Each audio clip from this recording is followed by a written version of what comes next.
வணக்கம் குரு ஜோதிடம் சேனல் நேர்களே, நான் உங்கள் அன்பான சயின்டிபிக் வேதிக் அஸ்ட்ராலஜர் அஸ்ட்ரோரண்டி பேசுகிறேன். நல்லது நினைப்போம், நல்லதே நடக்கும். இந்த வீடியோவில் நாம என்ன பார்க்க போறோம்னா, வரக்கூடிய ஜூலை 2026 மாதம் கடகராசிக்காரர்களுக்கு எத்தகைய ஒரு மாதமாக, பலாபலன்கள் நிறைந்த ஒரு மாதமாக, சயின்டிபிக் வேதிக் அஸ்ட்ராலஜி முறையில எந்த விஷயத்தையும் மிகைப்படுத்தாமல், பரிகாரங்கள் அது மாதிரி விஷயத்துக்கெல்லாம் போகாமல், ஒரு கிரகமும் ஒரு இடத்துல இருக்கும் பொழுது, சஞ்சரிக்கும் பொழுது, அந்த ராசிக்கு எந்தவித ஒரு தாக்கத்தை கொடுக்க போகிறார், வாழ்க்கை பயணம் எதுமாற திசையில திரும்ப போகிறது, எதுமாற முடிவுகளை எடுத்தால் அது மாதிரியான ஒரு நல்ல பலன்கள் வரும் அப்படிங்கிறத சயின்டிபிக் வேதிக் அஸ்ட்ராலஜி முறையில துல்லியமான பலன்கள் நாம பார்க்க போறோம். இப்ப பாருங்க, ஜூலை மாதம் 2026 பிறக்கும் பொழுது கடகராசிக்கு குருவே ராசிக்குள்ளேயே இருக்கார். ஸோ ராசிக்குள்ள குரு இருக்கிறது எப்பவுமே ஒரு அருமையான விஷயம். நிறைய பேர் சொல்லுவாங்க, ராசிக்குள்ள குரு வந்தா அந்த தவறு இந்த தவறு, ராமர் காட்டுக்கு போனாரு அப்படிங்கிற மாதிரிலாம் சொல்லுவாங்க. அதெல்லாம் ஒண்ணும் கிடையாது. ஒரு சுப கிரகம் வலுத்து உச்சம் பெற்று ராசிக்குள்ள வரும் பொழுது நம்மளுடைய எண்ணங்கள், ராசினா என்ன, நம்மளுடைய மனசு, சந்திரன் இருக்கக்கூடிய வீடு தான் ராசின்னு சொல்றோம். So Chandran is nothing but representing ஒரு மைண்ட். ஸோ அதுக்குள்ள ஒரு சுப கிரகம் வலுத்து உள்ள வரும் பொழுது நம்மளுடைய வாழ்க்கையில நம்ம என்னென்ன செய்யணும், என்ன மாதிரி தவறுகள் செய்தோம், எந்த மாதிரி டைரக்ஷன் நம்ம போறது நல்லதுங்கிற மாதிரி ஒரு உத்வேகம், கிளாரிட்டி கிடைக்கும். அப்புறம் லேசினஸ், தவறான பழக்க வழக்கங்கள், சோர்வு, சிந்திக்காமல் ஒரு விஷயத்தை முடிவு பண்றது, அது மாதிரி விஷயங்கள்லாம் போய் லெத்தாஜி, லேசினஸ், சோம்பேறித்தனம்லாம் போய் கொஞ்சம் சுறுசுறுப்பாக செயல்படக்கூடிய ஒரு அமைப்பு வரும்.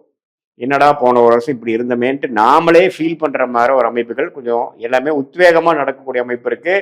அவர் 7ஆம் இடத்தை, 5ஆம் இடத்தை, 9ஆம் இடத்தை பார்க்கும் பொழுது குடும்பஸ்தர்கள்லாம் குழந்தை மேல ஒண்ணுமே அக்கறையா பாத்துக்கிறது, மனைவியை புரிந்து நடந்துக்கிறது, கணவனா இருந்தா மனைவி, மனைவியா இருந்தா கணவரை கொஞ்சம் புரிந்து அனுசரிச்சு நடந்துக்கிறது, அப்பா விஷயங்கள், அப்பா என்னதான் அவர் நமக்கு உறவுகள் சரியில்லைனாலும் அவர் என்ன மாதிரி நமக்கு செஞ்சிருக்கிறாருங்கிறதை புரிந்து இன்னுமே கொஞ்சம் ஹையர் மைண்ட், அதாவது ஒரு மெச்சூர்டு மைண்ட் என்ன யோசிக்குங்கிற மாதிரி ஒரு மெச்சூரிட்டியோட செயல்படக்கூடிய ஒரு அமைப்புகள்லாம் நமக்கு கொடுக்கக்கூடிய அருமையான ஒரு குரு பயிற்சி நடந்துருச்சு. அதுல இந்த ஜூலை மாதமும் ஒரு மாதமாக அடங்கி வருது.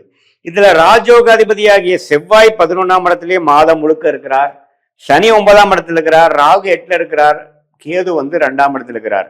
இதுல என்ன ஒரு விஷயம்னா, சுக்கிரன் ராசிக்குள்ளேயே ஜூலை மாதம் முதல் வாரம் இருக்கிறார். செகண்ட் வீக்ல இருந்து பாத்தீங்கன்னா 2ஆம் இடத்துக்கு அதிகமான சில வருமானங்கள், பணம் கையில காசு கொஞ்சம் நிக்கிற மாதிரி, சேர்ற மாதிரி கேதுவோட சேர்ந்து சுக்கிரன் வருவது இல்லற வாழ்க்கைக்கு, காதல் விஷயத்துக்கு, பண வரவுக்கு, இது மாதிரி வீடு, வண்டி, வாகனம், அது மாதிரி விஷயத்துக்கு, சுகபோகமான சில விஷயங்கள் செய்துக்கிறதுக்கு எல்லாத்துக்குமே ஒரு நல்ல ஒரு மாதமாக கடகராசிக்காரர்களுக்கு இந்த ஜூலை மாதம் வருகிறது. அதே சமயத்துல புதன் வக்ரமாக 12ஆம் இடத்துக்கு போகும்பொழுது சில சுப விரயங்கள், இப்போ நாம பல நாளா நம்ம சில விஷயங்களை யோசிச்சுட்டு இருந்தது, இப்பதான் நம்ம கொஞ்சம் சுப விரயம் செய்யக்கூடிய, ஒரு இன்வெஸ்ட்மெண்ட் பண்ணக்கூடிய, ஃபியூச்சருக்காக ஒன்னில ஒரு ஸ்கூல்ல படிக்கிறாங்க குழந்தைங்கன்னா அவங்களுக்கு வேணுங்கிறதுக்காக ஒரு இன்வெஸ்ட்மெண்ட் பண்றது, ஒரு இன்சூரன்ஸ் பாலிசி எடுக்கிறது, இப்போதைக்கு ஓடுறதோட இன்னைக்கு வாழ்ந்தமா, இன்னைக்கு செலவு பண்ணமான்னு இல்லாம நாளைக்கு பத்தி யோசிக்கக்கூடிய ஒரு மாதமாக, ஒரு பிளானிங்க்கு உகந்த ஒரு மாதமாக வருகிறது. சூரியனே ராசிக்குள்ள வரார் மாதத்தின் செகண்ட் ஹாஃப், அதுவும் நல்லது. 2ஆம் வீட்டதிபதியே ராசிக்குள்ள இருந்து குருங்கிற ஒரு சுபகிரகத்தோட சேரும் பொழுது வருமானம் பெறுகிறது. இது மாதிரி அரசு சார்ந்த விஷயத்தில் இருக்கிறவங்களுக்கு, அரசியல்வாதிகளா இருந்தாலும் சரி, கவர்மெண்ட் ஜாப்ல இருக்கிறவங்களுக்குலாம் ஒரு நல்ல வாய்ப்புகள், நல்ல முன்னேற்றங்கள், நல்ல விசிபிலிட்டி, ரெகக்னிஷன்லாம் கிடைக்கக்கூடிய அமைப்புகள் இருக்கு. ஸோ கடகராசிக்காரர்கள் 2024-25 முழுக்க அஸ்தம சனி தாக்கத்துல இருந்தவங்களுக்கு இப்ப பாத்தீங்கன்னா சுறுசுறுப்பாக ஒரு புது வாழ்க்கை கிடைச்சு வாழ்ந்த மாதிரி போவாங்க, ப்ரொசீட் பண்ணுவாங்க. எல்லாத்துலயும் ஒரு கிளாரிட்டி இருக்கும், உத்வேகம் இருக்கும். அதே சமயத்துல எல்லா கிரகமும் ஓரளவுக்கு நல்லா இருக்கார். 11ஆம் இடத்துல செவ்வாய் இருந்து உங்களுக்கு 5ஆம் வீட்டை பார்க்குறப்போ நிறைய தம்பதியர்கள் குழந்தைய எதிர்பார்க்குறவங்களுக்கு குழந்தை ஃபார்ம் ஆகுறது, அந்த குழந்தை விஷயங்கள் பாசிட்டிவா வர்றது, கல்யாணம் நடக்காம பல 2-3 வருஷமா சுப விஷயங்கள் தடைகளாக போய் கொண்டிருந்தவர்களுக்கு கல்யாண விஷயங்கள் நடக்கிறது. சுக்கிரன் கேதுவோட சேர்னால காதல் திருமணம், கலப்பு திருமணம், பெற்றோர்களின் சம்மதம் கிடைக்காம கஷ்டப்பட்டுட்டு இருக்கக்கூடிய காதலர்களுக்கெல்லாம் ஒரு டக்குன்னு எல்லாமே அணுகி, எல்லாமே ஒரு அமைப்போட எல்லாரும் ஒத்துக்கிற ஒரு சம்மதம் கிடைக்கிற மாதிரி ஒரு அமைப்பு, இது எல்லாமே கொஞ்சம் பாசிட்டிவான விஷயங்கள்லாம் நடந்து கொண்டு இருக்கக்கூடிய அமைப்பாக அடித்தளமான ஒரு அடிப்படையான மாதமாக ஜூலை மாதம் 2026 இது 25 முழுக்க குரு 12 இருந்து விரயங்களும் கடன்களையும் பிரச்சனைகளையும் தேவையில்லாத அலைச்சல்களும் கொடுத்து கொண்டிருந்த குரு இப்ப ராசிக்குள்ள வந்து முதல் நம்மளோட விரயத்தை குறைக்கிறார். ஒரு பைசாவும் பார்த்து செலவு பண்ணக்கூடிய அமைப்பை கொடுக்கிறார். கரெக்டா கன்ஸ்ட்ரக்டிவா ஃபியூச்சருக்கு யூஸ் ஆகிற மாதிரி ஒரு விஷயமா கொடுக்கணுங்கிற மாதிரி போறார். நல்ல ஒரு அமைப்பை கொடுக்கிறார். ஸோ இது மாதிரியான ஒரு தாக்கத்தை ஒரு நல்ல ஒரு விசிபிலிட்டி அடுத்த வரக்கூடிய 2 வருடம் 3 வருடத்துக்கு வேணுங்கிற ஒரு பிளானிங் மனம் மாற்றங்கள் நிறைய சொல்லுவாங்க. சார் முதல் மாதிரி இல்லை சார், அவன் ரொம்ப சுறுசுறுப்பா இருக்கான், இப்ப நல்லா பொறுப்போட நடந்துக்கிறாங்க அப்படிங்கிற மாதிரிலாம் நடக்கக்கூடிய தருணங்களை கொடுக்கக்கூடிய ஒரு அடித்தளமான மாதமாக இந்த மாதம் வந்து இருக்கு.